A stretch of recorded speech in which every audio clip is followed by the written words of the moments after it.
Hai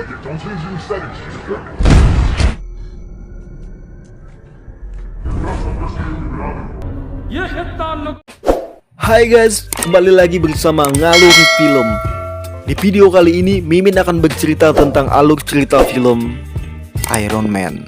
So, tanpa monyong lebar lagi, langsung saja kita masuk ke alur ceritanya. Meledak. Kisah bermuara dengan diperlihatkan dua mobil militer yang melaju di padang pasir. Kedua mobil ini sedang mengawal Tony Stark, bos dari pemilik Tony Stark Industries yang bergerak di bidang pabrik senjata. Tapi naas, siapa sangka tak ada angin, tak ada hujan, tiba-tiba sebuah RPG menghantam mobil di depan mereka. Seketika keadaan menjadi panik gak karuan. Semua pasukan militer pun habis dibantai. Tersisa Tony seorang diri. Tony bingung harus ngapain. Tony pun keluar dari mobil untuk menyelamatkan diri. Tapi alih-alih selamat, malah dihantam mortir.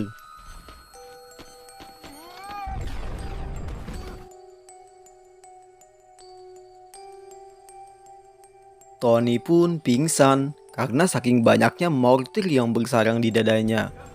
Pas terbangun, ternyata sudah ada di tempat para teroris yang menyergap mereka tadi.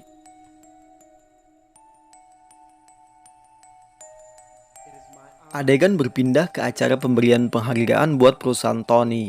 Ini sahabatnya Tony.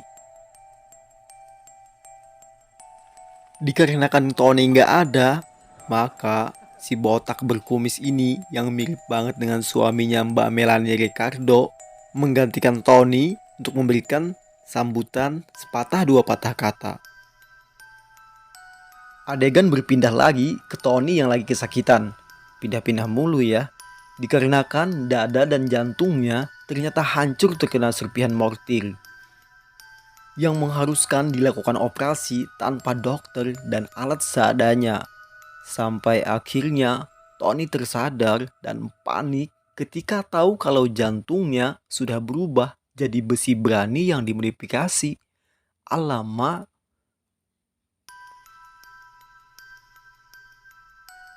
Tony pun bertanya kepada seseorang yang sudah mengoperasi jantungnya. Orang itu pun menjelaskan jantung Tony hancur karena banyaknya mortir di dadanya. Jadi sejak hari ini Tony hidup tanpa jantung. Kebayang gak tuh? Tak lama para teroris pun menemui Tony dan memerintahkan Tony mengikuti apapun yang mereka mau.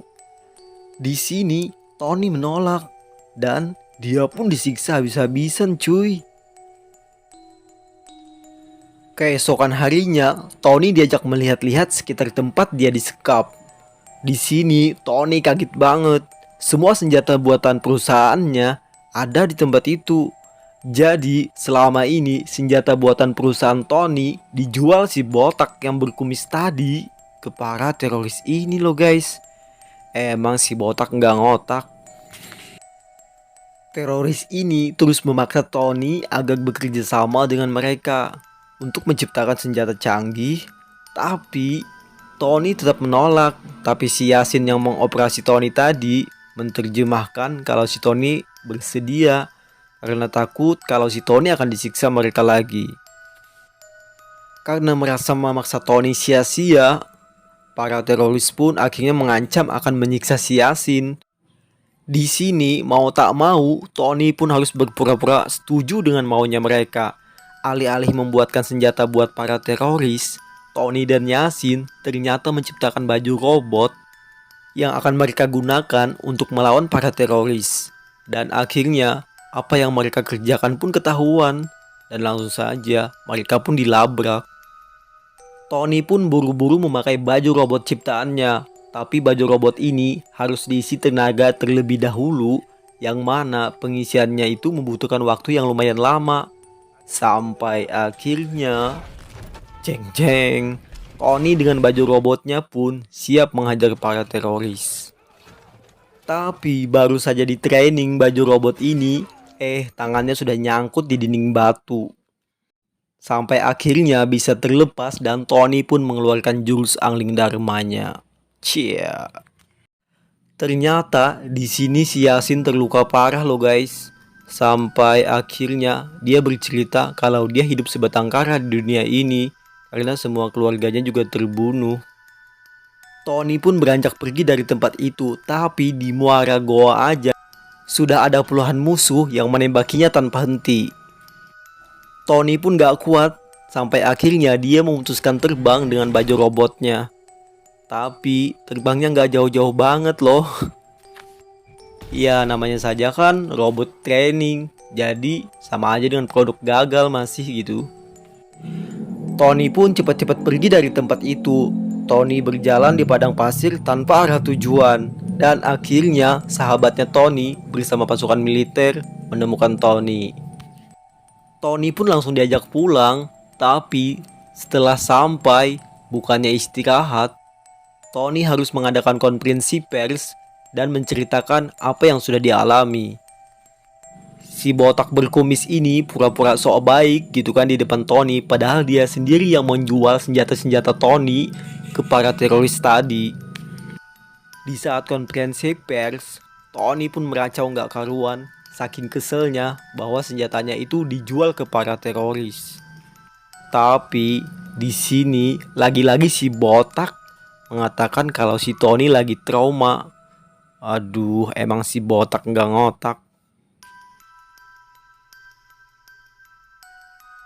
Adegan berpindah lagi, pindah mulu. Tony yang sangat jenius sudah mengubah jantung yang terbuat seperti besi berani buat ngambilin paku di jalan menjadi alat super canggih bertenaga super.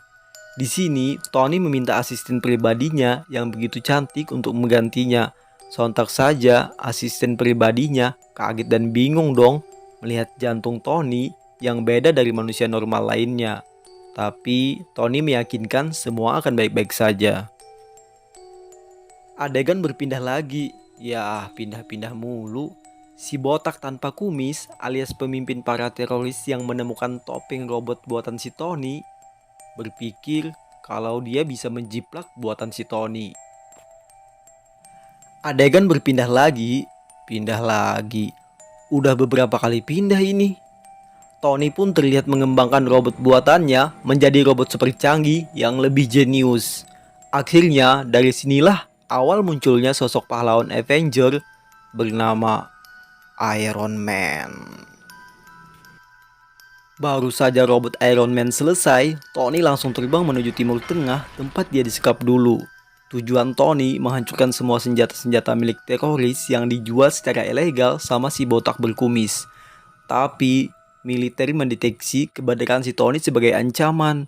Sampai-sampai pihak militer mengirim pesawat tempur untuk mengejar si Tony. Si Tony pun kebingungan karena pihak militer nggak tahu kalau Tony membantu mereka untuk membasmi para teroris. Tony cuma bisa berusaha menghindar agar tidak menghancurkan pesawat jet pihak militer. Tapi akhirnya Tony pun bisa lepas dari pesawat jet militer. Adegan berpindah lagi, di mana si botak berkumis menemui si botak teroris untuk menunjukkan robot temuannya hasil buatan si Tony yang bakal mereka jiplak untuk melawan si Tony. Adegan berpindah lagi, pindah terus.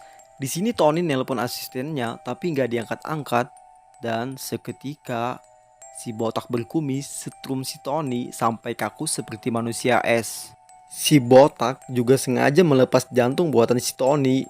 Bener saja, emang dia pengen ngebunuh si Tony sih kayaknya. Dengan tenaga yang tersisa, Tony berusaha sekuat tenaga untuk mengambil jantung cadangan buatannya. Beruntungnya, robot jenis Tony membantu Tony agar bisa mengambil jantung cadangan. Disusul kedatangan sahabat Tony yang segera menolong Tony. Di tempat lain, asisten Tony bersama petugas mau menangkap si botak berkumis yang sudah ketahuan menjual senjata-senjata buatan perusahaan Tony kepada para teroris. Tapi si botak berkumis sudah menjelma menjadi sosok robot mengerikan hasil jiplakan robot buatan si Tony. Si botak berkumis pun mengamuk. Beruntungnya, Tony dengan baju Iron Man-nya segera datang untuk menolong. Tony dan botak berkumis pun bertarung adu kesaktian dan kecanggihan. Jelas saja, Tony kewalahan karena robot ciplakan si botak berkumis jauh lebih besar dari robot si Tony. Tapi, Tony sang jenius gak kehabisan akal. Tony tahu kelemahan robot si kumis akan membeku di keadaan yang sangat tinggi. Tony pun memancing robot si kumis terbang setinggi-tingginya. Benar saja, robot si botak berkumis membeku kayak es. Tony pun kembali ke bawah. Dikira robot si botak berkumis udah is dead, ternyata masih hidup. Tony pun mencari akal lagi agar robot si botak berkumis benar-benar hancur kali ini.